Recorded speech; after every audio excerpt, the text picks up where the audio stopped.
And as you do this, wonders will begin to happen in your life.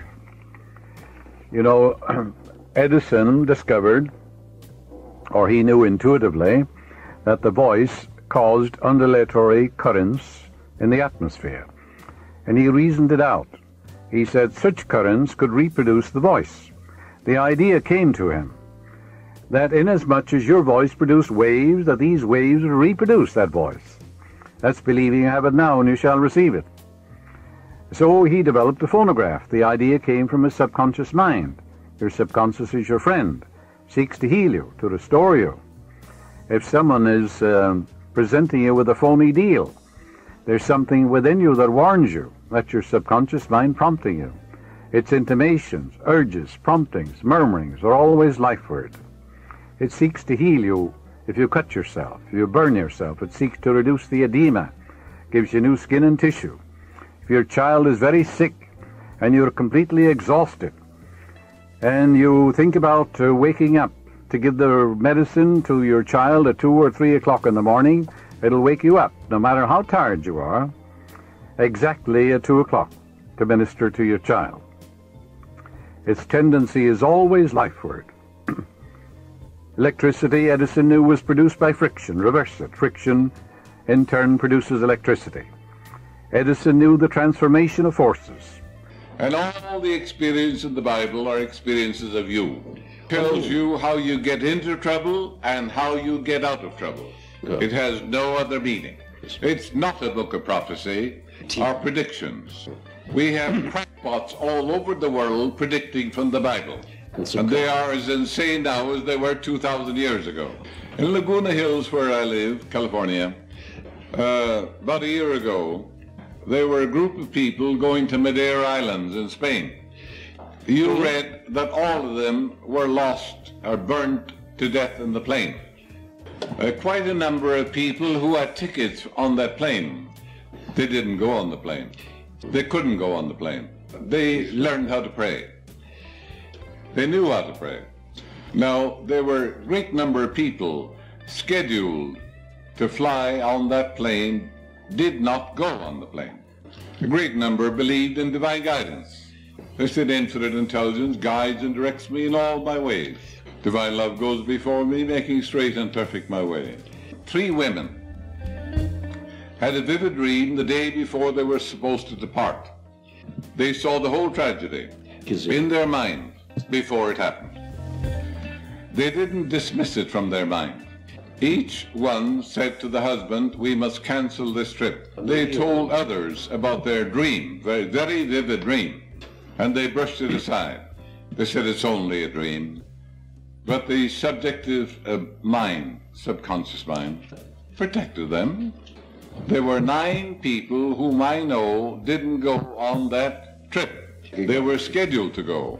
They canceled their trip because they prayed about it. They prayed about it. Nothing is foreordained. Nothing is predetermined. We mold and fashion our own destiny. If you do not keep prayed up, you're subject to the thoughts of 4 billion people. If you don't do your own thinking, who's going to do it for you? If you don't choose your own emotion, is your mother-in-law going to choose it for you? Do you control your own mind? Do you own your own mind? Or other people manipulate you morning, noon, and night? Are they kicking you around like a football? Always make your own decisions. Never go to a relative for advice. The most disastrous thing you could do. Whatever they tell you is biased and prejudiced. Go to somebody who's neutral. Now, everyone has psychic powers in the world. Everybody. Everybody has psychic powers. Bring them before your mind's eye and dare to assume that what you are seeing in your mind's eye is true. Now, there is a definite technique to it.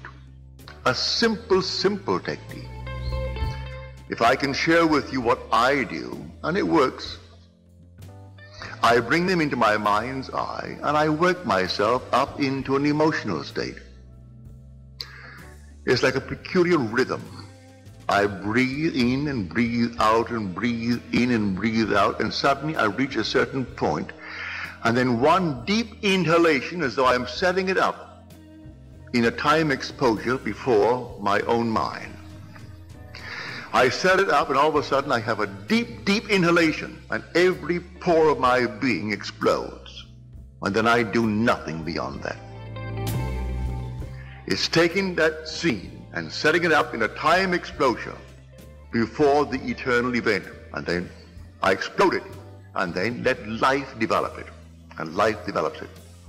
And then I get the call, or I get the wire, or I get a letter confirming that which I did. And I do nothing to make it so. I simply believe implicitly in Jesus Christ, but I have found him. I have found him as my own wonderful human imagination. I believe that all things are possible to him. He has ways and means that the mortal mind knows not of. So I do not care if I do not see clearly how it could possibly be. It makes no difference to me. I simply bring it to my mind's eye what I want to see it clearly, explode it, and then let it be. Now it could be tomorrow. It could be a month. It could be even years. I am not concerned. I have done it, and that's all that matters as far as I'm concerned. Your imagination is God. You're imagining that is God in action. Do you know what you will love for yourself and for your loved ones in this world? Assume that you have it. And that assumption, though at the moment, is denied by your senses, denied by reason. You know exactly what you want now. And then you imagine you are seeing them. You can see them in your mind's eye and see them vividly. And then breathe yourself into a rhythm. They're telling you that they have it. And you're getting yourself worked up emotionally because they're telling you that they have exactly what you know they would want in this world. And then you reach a certain point and you explode. Something actually goes out of you. It's power. You work yourself up into a certain emotional state, and then suddenly you explode. And you feel everything go out. And you cannot repeat it. There's no desire to repeat it. It was an actual psychic, sexual act. But there's no physical act. There is no evidence of any physical act. But it's the same thrill that you would were it a physical act. Work yourself right up into that state, and then let it go.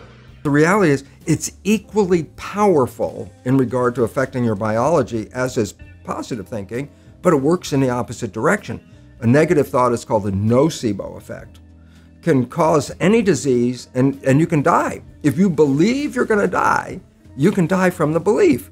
So we really have to watch out, because as psychologists would tell us, 70% or more of our thoughts are negative and redundant, replaying the same negative thoughts. I go, if thoughts had nothing to do with it, fine. But thoughts, positive or negative, shape our biology. And all of a sudden it says, well, now it's time to wake up, because our negative thinking is manifesting a negative life experience. A gene is a blueprint. It has no ability to turn itself on or off. A gene doesn't know what the hell it does. And the idea is giving all this power to a blueprint has been an error all these years. It's not the blueprint that we're concerned about, it's the contractor who reads the blueprint. And I say, well, what in my biology is the contractor? I go, the mind. This is the unfortunate fact. 95% of our life, this is a fact, comes from those programs in the subconscious.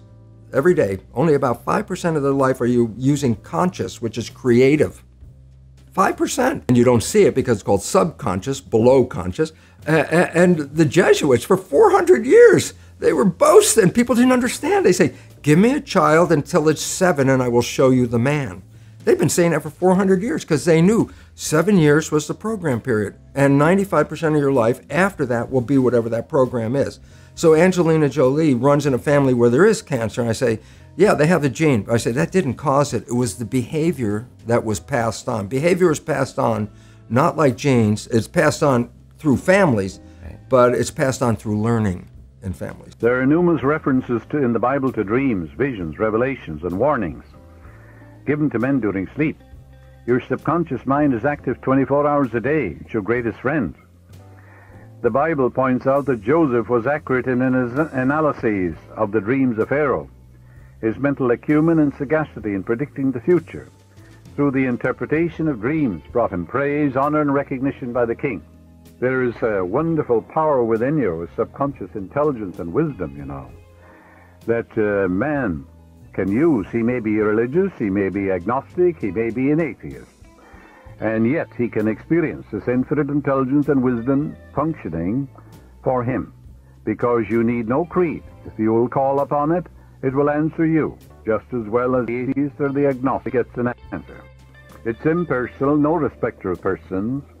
You can call it a superhuman intelligence if you want to, or as I said, a subliminal mind or a subjective mind, or the I am, they call it Om in India. But the point is, the presence of the infinite is within you. It's in your own subliminal depths. It's also a law. It is there, and we should use it. It works as you sleep. The German proverb is, night brings counsel. Your body doesn't rest. Your heart and all the vital organs are working while you're sound asleep. Your conscious mind is in abeyance. You turn away from the vexations and the strife and the contentions of the day. But 2/3 of your life is controlled by the 1/3 in sleep. What do you go to sleep with every night? Go to sleep in the feeling that you're a tremendous success, that you're absolutely outstanding. If you have a problem, contemplate the solution. Say, infinite intelligence gives me the solution. I accept the answer. It comes to me in divine order.